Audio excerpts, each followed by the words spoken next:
Good morning, students. So, in my last video, we have already discussed the objective of cost accounting, advantages and limitation of cost accounting, and financial and cost accounting difference. And today's in my video, we'll learn about the method of costing and techniques of costing. Method of costing. Several methods of costing are used to suit the requirement of various business conditions. Of course, the basic principle underlying all these methods are same. However, various methods of ascertaining the cost per unit is selected according to the manufacturing operations or service rendered. These methods are unit costing, job costing, contract costing, batch costing, process costing, operating costing, and multiple costing. The first method of costing is unit costing. It is also known as an output or a single costing. This method of unit costing is applicable in manufacturing units, where the manufacturing is continuous and only a single product or two or more products of a similar type are manufactured. All the units of products are similar and the product can be measured in definite units. It is the system of costing in which the cost per unit of output is determined, showing each element of cost which is constituted to the total cost. A cost sheet is prepared for the particular period, that is for the 1 month, showing the various element of cost and the total cost which is divided by the number of unit. Costing is job costing. Job is a special work undertaken at the instance of the customer or for the stock purpose. For example, printing of 10,000 copies of a book on behalf of a publisher is a job for a printing press. The method of job costing is used in industries where the work is not of repetitive nature but undertaken on receiving the orders from the customer. The method of costing used to ascertain the cost of a job or a specific order is known as a job costing. The another method of costing is contract costing. It is also known as a terminal costing. The another variant of job costing is known as a contract costing, where building or construction of contracts are carried out. The contract is only a big job. For example, the method of costing is used to ascertain the cost of constructing building, a ship, a bridge, or a specialized big machine is in contract costing. All the activities of enterprise are directed towards one or a few contracts. Hence, it is comparatively simple to compile the cost of such contract. The another method of costing is batch costing. A variation of a job costing is known as a batch costing, where the units of cost is in a batch. It is employed where the orders or job are arranged in batches convenient for the production. For example, pharmaceutical companies manufacturing a number of drugs may produce to say 20,000 tablets of a particular drug at one time, and then it may take up the another manufacturing of another type of drugs. When the supply of that type of tablets is exhausted, the another lot of tablets will be made. Thus, the production is made in a batches wise, convenient for the production, and cost of each batch is ascertained separately. The another method of costing is a process costing. In industries where the production can be divided into distinct stages or process, it is desirable to ascertain the cost of production at each stage. The method of costing used for the purpose is the process costing. For example, production of cloth can be divided into three distinct stages like spinning, weaving, and finishing. A separate account is opened for all these processes, and expenses related to that process are charged to that process. Then the method is used in chemical works, petroleum, sugars, cotton textile industries, shop packing, oil refineries, paint manufacturing, etc. The another method of costing is the operating costing, where the goods are not manufactured but service are rendered. This method of ascertaining the cost per unit of service rendered is known as the operating costing. In a powerhouse, transportation companies, water works, hospitals, the operating costing is used to ascertain the cost of providing a unit of service. The cost unit is generally a composite 1 kilowatt hour in electricity companies, while ton kilometer or passenger kilometer in a transport undertaking. The last method of costing is a multiple costing. It is also known as a composite costing. In industries where the final product consists of assembling of a number of spare parts, the multiple costing is used. It is actually a combination of various systems of costing used in relation to different components of the product. For example, the two or more method of costing are used in the same business is known as multiple costing. Job costings may be used for the one part, process costing may be used for the another part, and so on. In a final assembly, the unit costing is used. This method is used in manufacturing of motor cars, radios, cycles, typewriters and sewing machines. After discussing the method of costing, now let us look the industries which is suitable the costing method. Mines and quarries, brickworks, dairies, poultries, flour mills, breweries, paper mills, cement industries and steel plant. All these are industries are suitable for the unit costing. Then the job costing. For job costing, the industries which are applicable are printing press, garage and repair shops, painting and decorating, production of made or to the order articles. Contract costing. For a contract costing, the industries which is suitable are construction of a building, road, bridge, etc.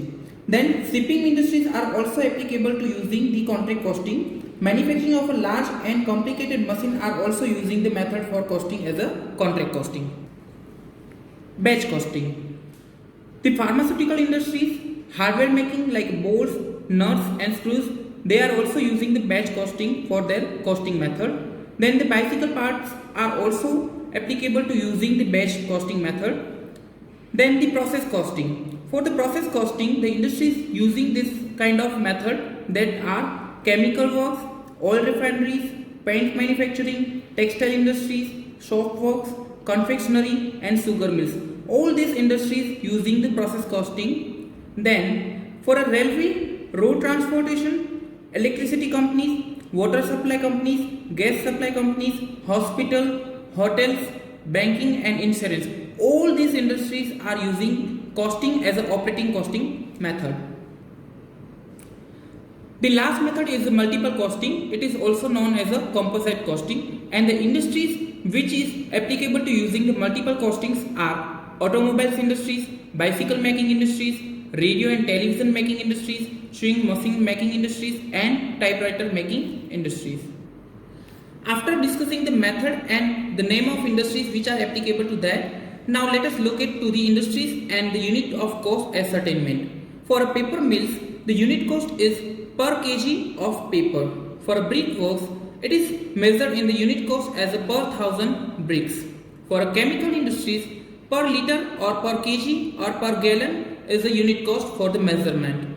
For a railway transportation, the unit cost is the passenger kilometer or mile, then or ton kilometer or in mile. For a textile industries, the unit cost is per meter of cloths.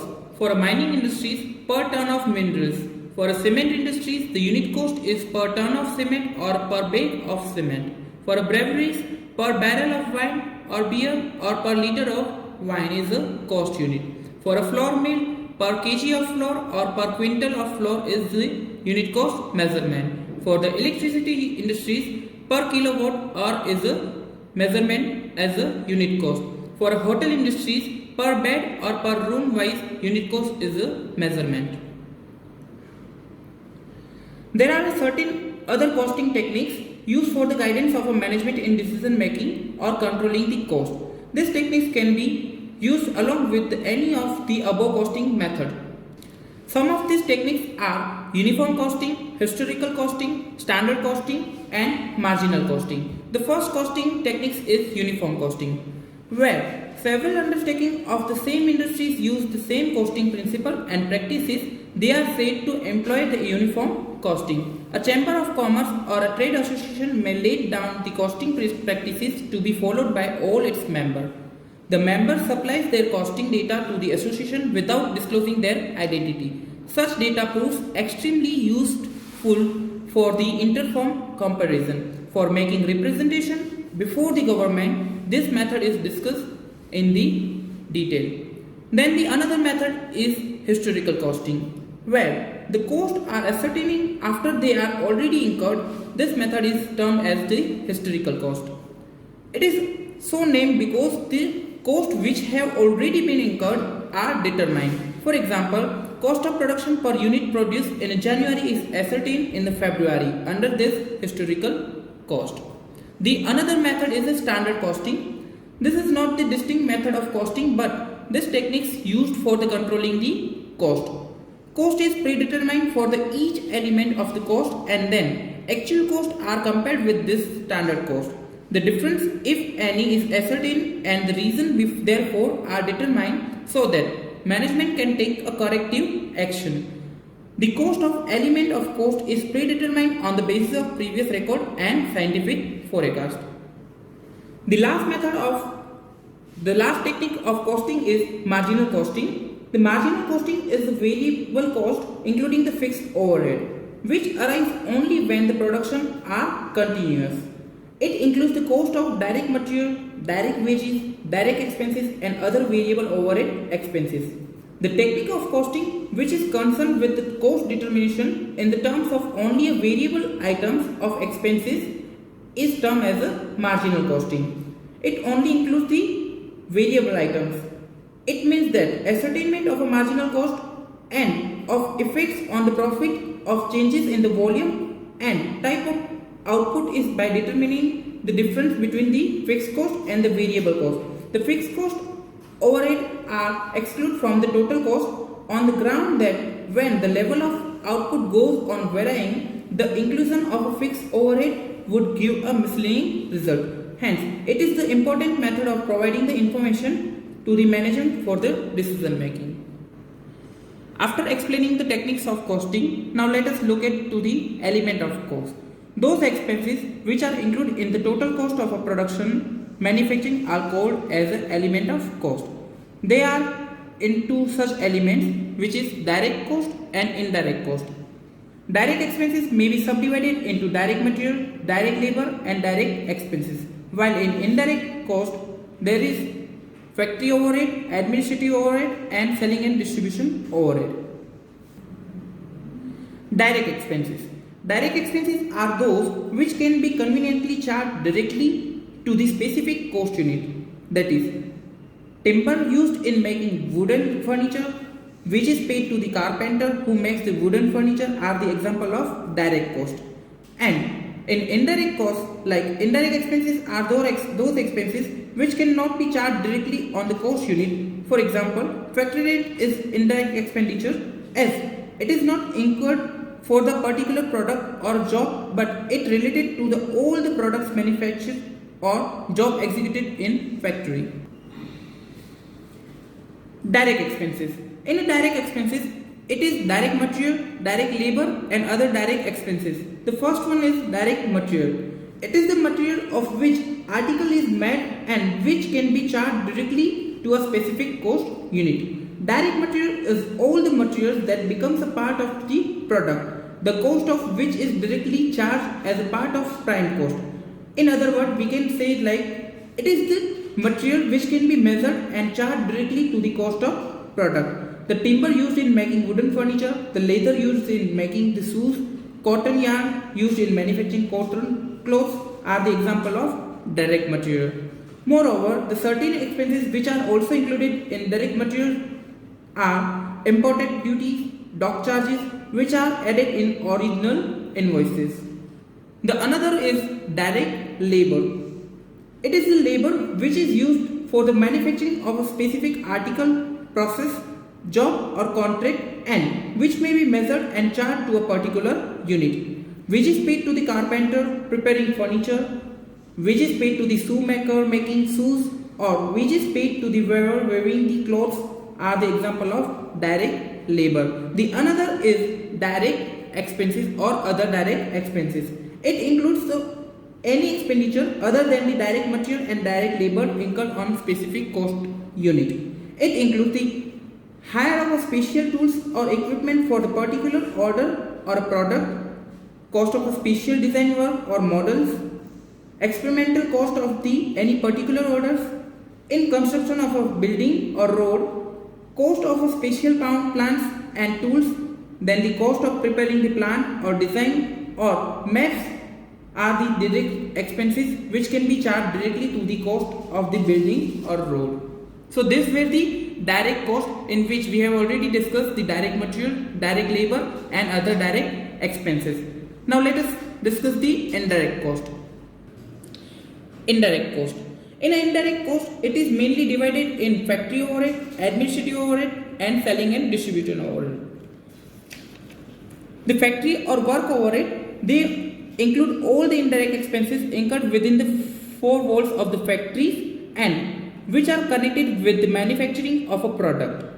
It includes all the indirect expenses incurred from the receipt of the order until its completion.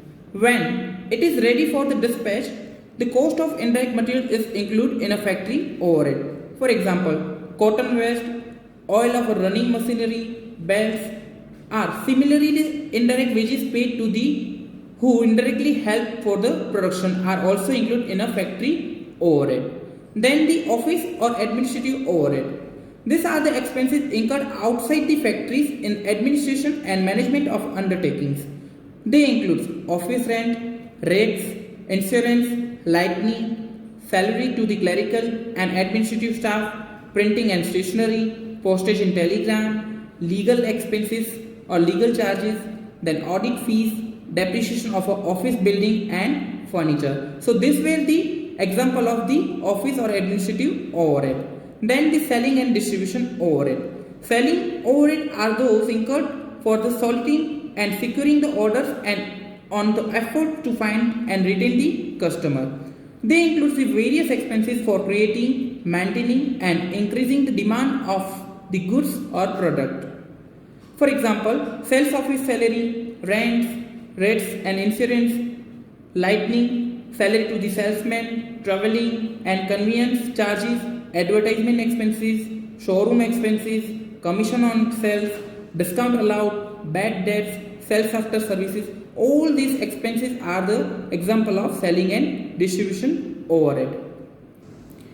Distribution overhead. The selling overhead we already discussed. Now distribution overhead. Distribution overhead comprises all the expenditure from the time the product is completed unit and it's reached to its destination. It is include all the warehouse expenses such as warehouse rent, rates and insurance, tax, lighting, then packaging charges, carriage outward, upkeep and maintenance of delivery van. All these are the example of the distribution overhead. So students, we have discussed in this video the method of costing, technique of costing, cost element of costing and also the cost unit and its industries. So by this video we have already discussed whole the chapter of cost account. Thank you. Till that, be happy and safe.